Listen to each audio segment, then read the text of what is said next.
Hi hello every one. இதுக்கு எக்கனாமிக்ஸ்ல நம்ம பார்க்க போற topic application of science and technology in agriculture. விவசாயத்துல எப்படி அறிவியலையும் தொழில்நுட்பையும் பயன்படுத்தி முன்னாடி இருந்த நிலைமையை விட அடுத்த லெவலுக்கு கொண்டு போனாங்க, அதுக்கு என்னென்ன மெத்தட்லாம் யூஸ் பண்ணாங்க அப்படிங்கறத பத்தி தான் இன்னைக்கு நம்ம டீடைலா பார்க்க போறோம். அதுல மிகப்பெரிய பங்கு வகிச்சது எது அப்படின்னா கிரீன் ரெவல்யூஷன், பசுமை புரட்சி. பசுமை புரட்சி பத்தி தான் நம்ம இந்த கிளாஸ்ல டீடைலா பார்க்க போறோம். வாங்க இப்ப நம்ம டைரக்டா கிளாஸ்க்குள்ள போகலாம். இன்னைக்கு நம்ம பார்க்க போற கண்டென்ட் இது எல்லாம் தான். இந்த வீடியோவை நம்ம பார்ட் 1 பார்ட் 2 ரெண்டு வீடியோவா பார்க்க போறோம். பார்ட் 1ல இந்த கண்டென்ட் எல்லாமே பார்க்க போறோம். பார்ட் 2ல இந்த டாபிக் எல்லாமே பார்ப்போம். இன்னைக்கு பார்ட் 1ல என்ன டிஸ்கஸ் பண்ண போறோம் அப்படிங்கறத மட்டும் ஃபர்ஸ்ட் பார்க்கலாம்.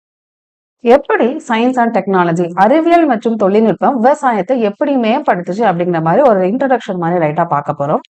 அடுத்து கிரீன் ரெவல்யூஷன், பசுமை புரட்சி தான் விவசாயத்துல ஏற்பட்ட ஒரு மிகப்பெரிய திருப்பு முனையா அமைஞ்சிச்சு. அதை பத்தி பார்க்க போறோம். அடுத்து அச்சீவ்மெண்ட், பசுமை புரட்சியோட சாதனைகள் என்ன, அதோட பலவீனங்கள் என்ன, அது காரணமாக தான் பசுமை புரட்சியில ஏற்பட்ட பலவீனங்கள் காரணமாக தான் நம்ம இரண்டாவது பசுமை புரட்சின்னு ஒண்ணு கொண்டு வந்தோம். அதை பத்தியும் நம்ம டீடைலா பார்க்க போறோம். அதுக்கடுத்து லாஸ்டா வானவில் புரட்சி, ரெயின்போ ரெவல்யூஷன் அப்படிங்கறத பார்க்க போறோம். இதுக்கான கண்டென்ட் எங்க இருக்கு அப்படின்னா நம்மளோட 11th 8th சாப்டர்ல கொடுத்திருப்பாங்க. Green revolution, second green revolution சொல்லி கொடுத்திருப்பாங்க. அத கண்டென்ட்டை பேஸ் பண்ணி தான் இந்த கிளாஸ் நம்ம பார்க்க போறோம். ஃபர்ஸ்ட் நம்ம பார்க்க போறது how science and technology improve farming, அதாவது அறிவியல் மற்றும் தொழில்நுட்பம் விவசாயத்தை எவ்வாறு மேம்படுத்துகிறது அப்படிங்கிற பார்க்க போறோம். இதுக்கு முன்னாடி இந்த சயின்ஸ் அண்ட் டெக்னாலஜி, அறிவியல் தொழில்நுட்பம் எல்லாம் பயன்படுத்தாத காலத்துல விவசாயம் அப்படிங்கிறது எப்படி இருந்திருக்கும் அப்படின்னா, அதாவது லேபர்ஸ் இருப்பாங்க, எல்லா வேலையும் பணியாட்கள் தான் செய்வாங்க. அப்படி செய்யறதுனால வேலை பளுவும் அதிகமா இருக்கும், டைமும் அதிகமா எடுத்துக்கும். அதே மாதிரி நீர் பாசனத்துக்கும் என்னதான் பண்ணுவாங்க, எல்லாமே அவங்க மேனுவலா பண்றதுனால நிறைய தண்ணி அப்படிங்கிறது செலவாகும். ஆனா இந்த சயின்ஸ் அண்ட் டெக்னாலஜி மூலமா இரிகேஷன் அப்படிங்கிற நீர் பாசனம், அதாவது நுண்ணுயிர் பாசனம் அப்படிங்கிற மெத்தடை கொண்டு வந்ததுனால தண்ணியோட அளவும் கம்மியாகும், வேலை பளுவும் கம்மியாகுது. அதே மாதிரி அந்த கிடைக்கக்கூடிய ப்ரொடக்ஷன், உற்பத்தி திறன் அப்படிங்கிறதும் அதிகமாகுது. அப்போ இப்படிதான் சயின்ஸ் அண்ட் டெக்னாலஜி அப்படிங்கிறது ஃபார்மிங், நம்மளோட விவசாயத்துக்கு ப்ரொடக்டிவிட்டியை இம்ப்ரூவ் பண்றதுக்கு ரொம்பவே ஹெல்ப் பண்ணுச்சு. நம்ம அக்ரிகல்ச்சர்லயே இந்த நுண்ணுயிர் பாசனத்தை பத்தி உங்களுக்கு தெளிவா புரிஞ்சிருக்கும். அதுலயே உங்களுக்கு தெரிஞ்சிருக்கும் எந்த மாதிரி டெக்னாலஜியை யூஸ் பண்ணி தண்ணியை சேவ் பண்ணி நல்ல விதமான ஒரு ப்ரொடக்ஷனை, உற்பத்தி திறனை கொடுத்தாங்க அப்படின்றது. அடுத்து கிரீன் ரெவல்யூஷன், விவசாயத்துல ஒரு பெரிய திருப்பு முனையை ஏற்படுத்தினது இந்த கிரீன் ரெவல்யூஷன், பசுமை புரட்சி தான். பசுமை புரட்சி வந்ததுக்கு அப்புறம் தான் என்ன பண்ணாங்க, நிறைய high yielding varieties. High yielding variety அப்படின்னா உயர்தர விளைச்சல் தரும் விதைகள். அதாவது அந்த விதைகளை நம்ம போட்டோம் அப்படின்னா அதுல இருந்து அதிகமான விளைச்சல் அப்படிங்கிறது நமக்கு கிடைக்கும். உரங்கள், ரசாயன உரங்கள் பயன்படுத்துறதுனால எந்த விதமான பூச்சியும் அந்த இதை அஃபெக்ட் பண்ணாது அவ்வளவு ஈஸியா. அடுத்து பெஸ்டிசைட், பூச்சிக்கொல்லிகள், மாடர்ன் இரிகேஷன், நவீன பாசன முறைகளும் பயன்படுத்துறதுனால தண்ணியும் சேவ் ஆகுது, அதே டைம்ல விளைச்சலும் அதிகமா இருக்கு. பசுமை புரட்சி பத்தி நம்ம டீடைலா பார்க்கலாம். ஆக்சுவலா இவங்க 2 பேரை நீங்க தெரிஞ்சுக்கணும். பசுமை புரட்சி, இவரும் ஃபாதர் ஆஃப் கிரீன் ரெவல்யூஷன், இவங்களும் ஃபாதர் ஆஃப் கிரீன் ரெவல்யூஷன். ஆனா இவர் இந்தியாவை சேர்ந்தவர். அப்போ பசுமை புரட்சி, இந்தியாவின் பசுமை புரட்சியோட தந்தை யாருன்னு கேட்டா எம்.எஸ். சுவாமிநாதன். வெறும் ஃபாதர் ஆஃப் கிரீன் ரெவல்யூஷன், பசுமை புரட்சியின் தந்தை யாரு அப்படின்னு கேட்டீங்கன்னா நார்மன் போர்லிங். அப்ப ஃபர்ஸ்ட் இவர் தான் பசுமை புரட்சி அப்படிங்கிற ஒரு கான்செப்டை கொண்டு வந்திருப்பாரு. அதே கான்செப்டை இந்தியால கொண்டு வந்து இம்ப்ளிமெண்ட் பண்ணதான் யாரு, எம்.எஸ். சுவாமிநாதன்.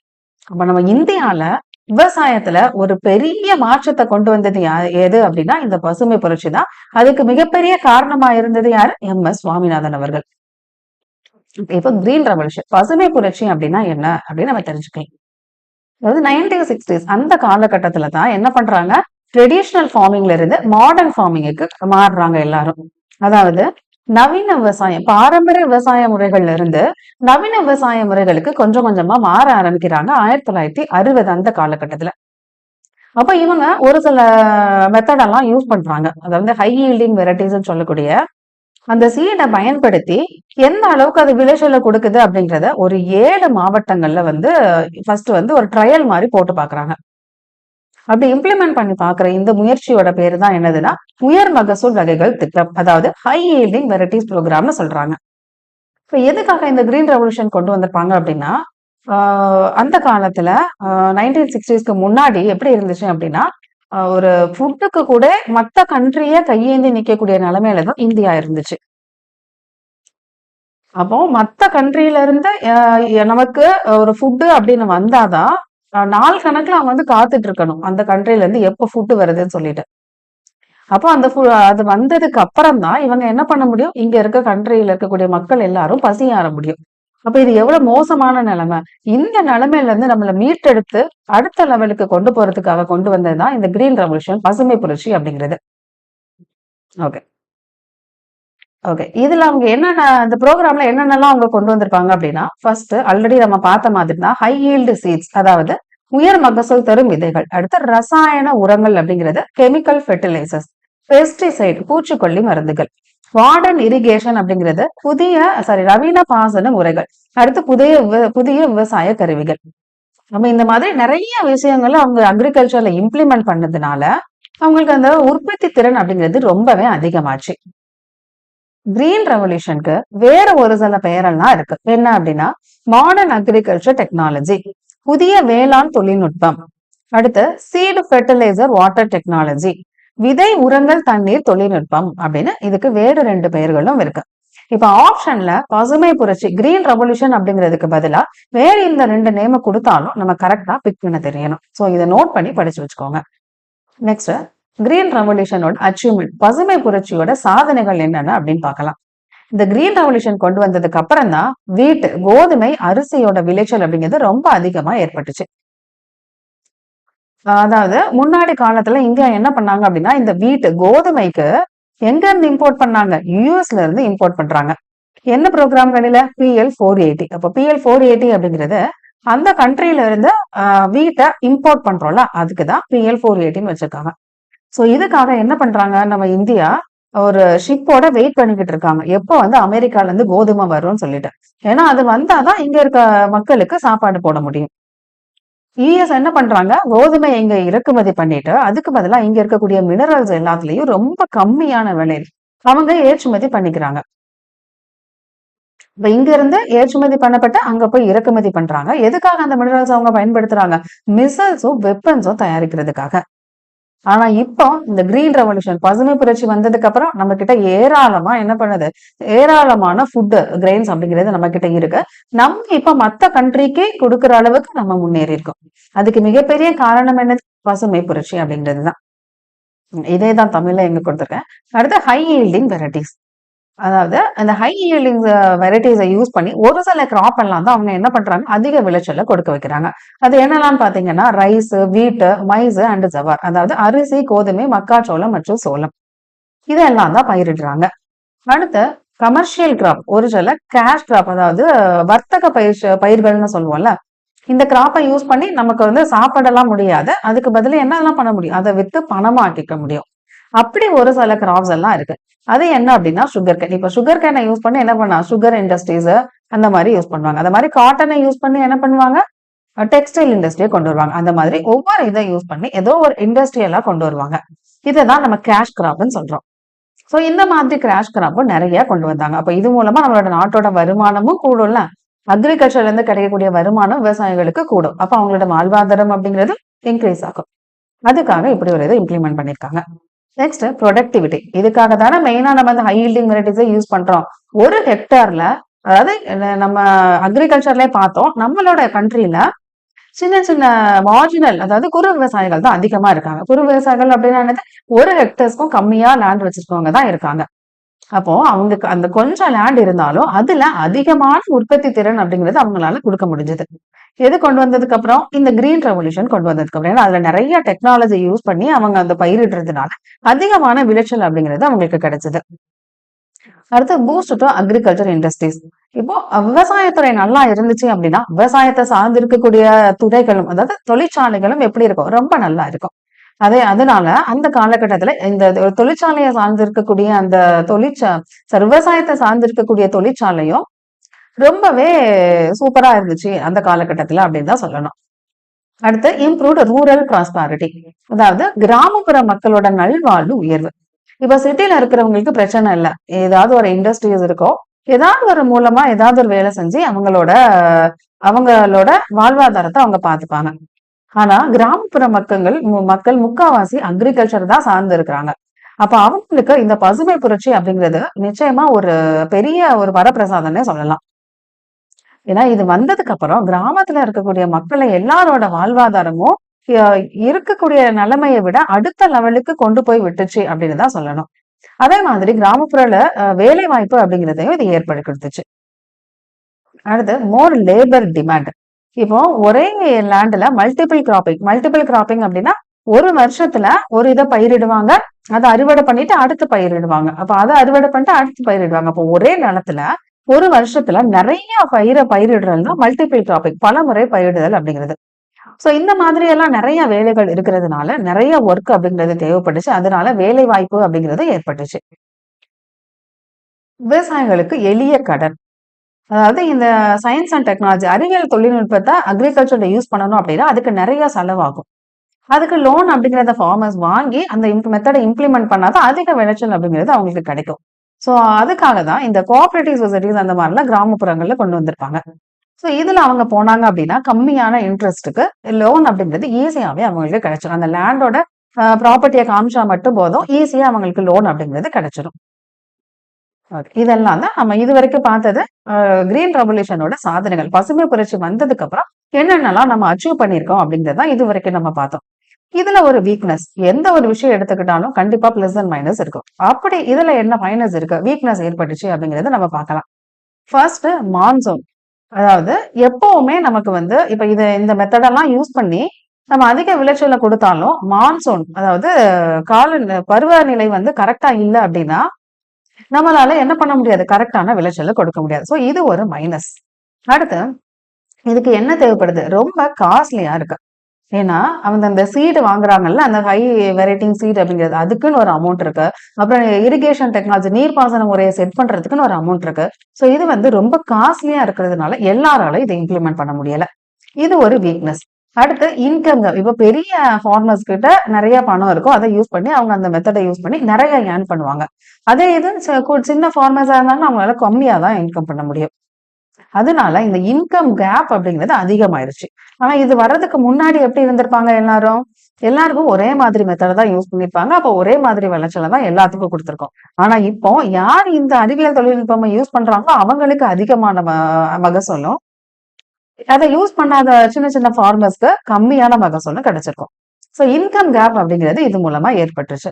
அதுக்கப்புறம் பஞ்சாப் அந்த சைடு, அப்புறம் ஹரியானா அந்த ஏரியாலலாம் ஃபுல்லா ஒர்க்கர்ஸ்க்கு பதில் மெஷினை ரீப்ளேஸ் பண்ணதுனால அன்எம்ப்ளாய்மெண்ட், வேலை வாய்ப்பு அப்படிங்கிறது ஒரு சில இடத்துல, வேலையின்மை அப்படிங்கிறது ஒரு சில இடத்துல ஏற்பட்டிருக்கு. அது குறிப்பா சொல்லணும் அப்படின்னா இந்த பஞ்சாப் ஹரியானா அந்த ஏரியால. அதுக்கப்புறம் நம்ம கெமிக்கல் அதிகமா யூஸ் பண்றதுனால, அதாவது ஃபெர்டிலைசர், பெஸ்டிசைட்ஸ், அதாவது ரசாயன பொருட்கள், பூச்சிக்கொல்லிகள்லாம் யூஸ் பண்றோம்ல, அதனால சாயலோட ஹெல்த் ரொம்பவே மோசமான நிலைமைக்கு போயிருது. சோ அதுக்காக தான் ஆர்கானிக் ஃபார்மிங் அப்படிங்கறத இப்ப ரீசன்ட் டேஸ்ல என்கரேஜ் பண்றாங்க. இது அப்படியே தமிழையும் பாத்திரலாம். அதாவது பேரளவு மூலதனம் தேவைப்படுகிறது இதை எல்லாத்தையும் இம்ப்ளிமெண்ட் பண்றதுக்கு. வருமான இடைவெளி அப்படிங்கிறது ரொம்ப அதிகம் இருக்கு. ஏன்னா பெரிய விவசாயிகள் எல்லாரும் தொழில்நுட்பத்தை பயன்படுத்தி பெரிய மகசூலை கொண்டு வந்துடுறாங்க. ஆனா அதே நேரத்துல சின்ன சின்ன விவசாயிகள், குறு சிறு விவசாயிகள் எல்லாரும் இதை இம்ப்ளிமெண்ட் பண்றதுக்கு அவங்களுக்கு போதுமான பண வசதி இல்லாததுனால அவங்களோட வருமானம் அப்படிங்கிறது கம்மியா தான் இருக்கு. அதுக்கடுத்து வேலையின்மை அப்படிங்கிறது ஏற்படுது. எந்த ஏரியால முக்கியமா ஏற்பட்டுச்சு அப்படின்னா பஞ்சாப் அப்புறம் ஹரியானால. அதிகப்படியான ரசாயனங்கள் நம்ம மண்ணுக்கு வந்து ரொம்பவே தீங்கு விளைவிக்கக்கூடியதா இருக்கு. அதனாலதான் இப்ப என்ன பண்றாங்க, எல்லாரும் ஆர்கானிக்கை நோக்கி மூவ் ஆக ஆரம்பிக்கிறாங்க. அப்ப இதெல்லாம் தான் பசுமை புரட்சியோட பிளஸ் அண்ட் மைனஸ். இது உங்களுக்கு இப்ப தெளிவா புரிஞ்சிருக்கும். இப்போ என்ன காரணத்துக்காக நம்ம செகண்ட் கிரீன் ரெவல்யூஷன், இரண்டாவது பசுமை புரட்சிக்கு சுவிட்ச் ஆகுறோம் அப்படின்னா, ஃபர்ஸ்ட் என்ன காரணம், மண் சேதம் ஏற்படுது நமக்கு ரசாயன உரங்களை பயன்படுத்துறதுனால. அதே மாதிரி நிலத்தடி நீர் மட்டம் வந்து ரொம்பவே குறையுது. அதாவது கிரவுண்ட் வாட்டர் லெவல் அப்படிங்கிறது ரொம்பவே கம்மியாகுது. கிளைமேட் சேஞ்ச் சேலஞ்ச், சுற்றுச்சூழல் வந்து மாசுபடுது. நம்ம இந்த மாதிரி தேவையில்லாத உரங்கள், பூச்சிக்கொல்லிகள்லாம் பயன்படுத்துறதுனால நம்ம சுற்றுச்சூழலும் மாசுபடுது. அதுக்கப்புறம் கிளைமேட் சேஞ்ச் சேலஞ்சஸ், காலநிலை மாற்ற சவால்கள். Limited focus on only 2 crops, ரெண்டு பயிர்களை தான் அவங்க வந்து கவனம் செலுத்துறாங்க. ஒன்னு வீட், இன்னொன்னு ரைஸ். அடுத்து ரீஜியனல் இம்பேலன்ஸ், சமநிலை இல்லாமை. ஏன்னா எல்லா இடத்துலயும் எல்லாராலையும் அந்த தொழில்நுட்பத்தை பயன்படுத்தி மகசூல் கொடுக்க முடியுமான்னு தெரியாது. ஸோ அதனால ரீஜனல் இம்பேலன்ஸ் அப்படிங்கிறது ஏற்படுது. நீட் ஃபார் சஸ்டைனபிள் ஃபார்மிங், நிலைத்த விவசாயத்தின் தன்மை.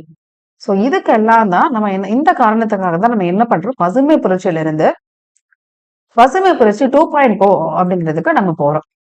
இப்ப அதை பத்தி நம்ம பார்க்கலாம். செகண்ட் கிரீன் ரெவல்யூஷன், இதோட முக்கியமான கோல் என்ன அப்படின்னா, இதுவுமே ஃபுட் கிரெயின் ப்ரொடக்ஷனை இன்க்ரீஸ் பண்ணணும். எதுல இருந்து எவ்வளவா இன்க்ரீஸ் பண்ணணும், 214 மில்லியன் டன்ல இருந்து 400 மில்லியன் டன்னா இன்க்ரீஸ் பண்ணணும் அப்படிங்கறதுதான் இவங்களோட முக்கியமான கோலா இருக்கு. அப்படி பண்ணணும் அப்படின்னா அந்த அக்ரிகல்ச்சர் growth ரேட் அப்படிங்கிறது எவ்வளவு இருக்கணும், வருஷத்துக்கு 5% இருக்கணும். அப்படி இருந்தாதான் அவங்க சொல்லக்கூடிய இந்த கோலை அவங்களால அச்சீவ் பண்ண முடியும். இந்த கோலை அச்சீவ் பண்றதுக்கு அவங்களுக்கு என்னென்ன விஷயங்கள் தேவைப்பட்டுச்சு அப்படிங்கிறத பார்க்கலாம். ஃபர்ஸ்ட் அவங்களுக்கு என்ன தேவைப்பட்டுச்சு அப்படின்னா, ஜெனட்டிக்கலி மாடிஃபைட் சீட்ஸ், அதாவது மாற்றி அளிக்கப்பட்ட விதைகள். இந்த விதைகளை அவங்க பயன்படுத்தினாங்க அப்படின்னா 1 ஏக்கர்ல அவங்களுக்கு கிடைக்கக்கூடிய விளைச்சல் அப்படிங்கிறது அப்படியே ரெட்டிப்பாகும். ஸோ இதை இருந்துச்சு அப்படின்னா ஈஸியா அவங்களால அவங்க கோலை அச்சீவ் பண்ண முடியும். அடுத்த 2வது பிரைவேட் செக்டார் இன்வால்மெண்ட், அதாவது தனியார் துறை பங்கு. இப்ப தனியார் துறைகள் இந்த ஜிஎம்சிஸை வந்து தயாரிச்சு கொடுத்து அதை மக்கள் கிட்ட மார்க்கெட் பண்ணாங்க அப்படின்னா இன்னுமே அந்த மக்கள் கிட்ட ரீச் ஆகும், ஈஸியா அவங்க அதை பயன்படுத்திக்கவும் செய்வாங்க. ஸோ 2வது அவங்களுக்கு தேவைப்பட்ட விஷயம் தனியார் துறையோட பங்கு. 3வது பெட்டர் இரிகேஷன். அப்ப கவர்மெண்ட் சைட்ல இருந்து அவங்க அந்த இரிகேஷன் ப்ராஜெக்ட கொஞ்சம் ஸ்பீட் அப் பண்ணாங்க அப்படின்னா எல்லாரும் இந்த இரிகேஷன், அதாவது நுண்ணுயிர் பாசன தொழில்நுட்பம் அப்படின்னு சொல்லக்கூடிய நிறைய நீர்ப்பாசன வகைகள் இருக்கு, அதுல ஏதாவது ஒண்ணு இம்ப்ளிமெண்ட் பண்ணாங்க அப்படின்னா விளைச்சல் அப்படிங்கிறது ஈஸியா ஏற்படும். அடுத்து லாஸ்டா லிங்கிங் ரிவர்ஸ். எந்தெந்த ஏரியாலாம் தண்ணி பற்றாக்குறையா இருக்கோ அது பக்கத்துல ஏதாவது ஒரு ஆறுல அதிகமா தண்ணி இருந்துச்சு அப்படின்னா அது கூட லிங்க் பண்ணி விட்டாங்க அப்படின்னா அந்த ஏரியாவும் ஈஸியா வந்து விளைச்சலை கொடுக்கும். அப்ப ஈஸியா அவங்களோட கோலை அச்சீவ் பண்ணிடலாம். அப்ப இந்த 4 விஷயங்கள் தான் அவங்களுக்கு தேவைப்பட்டது. 1 ஜெனட்டிக்கலி மாடிஃபைட் சீட்ஸ், அதாவது மாற்றி அளிக்கப்பட்ட விதைகள். 2வது தனியார் துறையோட பங்கு. 3வது சீரான நீர்ப்பாசனம். 4வது நதிகளை இணைத்தல். அவ்வளவுதான். இது உங்களுக்கு இப்ப ரொம்ப தெளிவா புரிஞ்சிருக்கும் நம்புறேன். Next green revolution, second green ரெவல்யூஷனுக்கான டிஃபரன்ஸ் என்ன அப்படின்னு தெரிஞ்சுக்கிட்டீங்க அப்படின்னா ஈஸியா உங்களுக்கு 2க்குமான வித்தியாசத்தை நீங்க ஈஸியா கண்டுபிடிச்சிட்டீங்க. அப்ப ஃபர்ஸ்ட் கிரீன் ரெவல்யூஷனோட ஏம் என்ன அப்படின்னா அப்போதைக்கு வறுமையை ஒழிக்கணும், அதுக்காக கொண்டு வரப்பட்டதான் இந்த green revolution. Second green revolution எதுக்காக கொண்டு வந்தாங்க, ப்ரொடக்ஷனை இன்க்ரீஸ் பண்ணணும், அதே நேரத்துல சாயில பாதுகாக்கணும், தண்ணியை சேவ் பண்ணணும், சஸ்டைனபிள் ஃபார்மிங் கொண்டு வரணும். இதுக்காக கொண்டு வரப்பட்டதுதான் செகண்ட் கிரீன் ரெவல்யூஷன். தமிழையும் சேர்த்து பார்த்துடலாம். முதல் பசுமை புரட்சியோட நோக்கம் என்ன, பஞ்சத்தை தவிர்க்கிறதுக்காக தான் முதல் பசுமை புரட்சி அப்படிங்கிறத கொண்டு வந்திருப்பாங்க. 2வது பசுமை புரட்சியோட நோக்கம் அப்படிங்கிறது உற்பத்தியை அதிகரிக்கணும், மண்ணை பாதுகாக்கணும், நீரை சேமிக்கணும், நிலைத்த நாள் விவசாயம் அப்படிங்கிறது அவங்களோட முக்கியமான நோக்கமா இருந்துச்சு. அடுத்து இது என்ன யூஸ் பண்ணாங்க இவங்க, ஹை ஈல்டிங் வெரைட்டிஸ். அதே இது இவங்க என்ன யூஸ் பண்ணாங்க, ஜெனட்டிக்கலி மாடிஃபைட் சீட்ஸ், அதாவது உயர் விளைச்சல் வகை விதைகளை பயன்படுத்தினாங்க. 2.0 மரபணு மாற்றம் செய்யப்பட்ட விதைகளை அவங்க பயன்படுத்தினாங்க.